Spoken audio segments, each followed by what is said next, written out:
Praise the lord. పరిశుద్ధ గ్రంథమైన Bible నుండి ఈరోజు ప్రశ్న: మూఢుడు ఏమవుతాడు?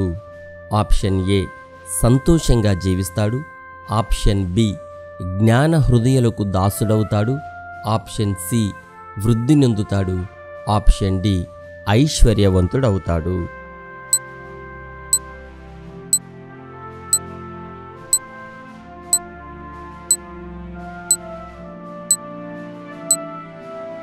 సరి అయిన జవాబు జ్ఞాన హృదయులకు దాసుడవుతాడు.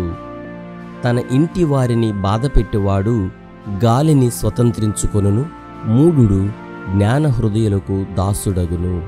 ఇది సామెతల గ్రంథము 11వ అధ్యాయము 29వ వచనములో వ్రాయబడి ఉన్నది. భయభక్తులు కలిగి యెహోవాను సేవించుడి, గడగడ వణుకుచు సంతోషించుడి. కీర్తనల గ్రంథము 2వ అధ్యాయము 11వ వచనం. Have a nice day.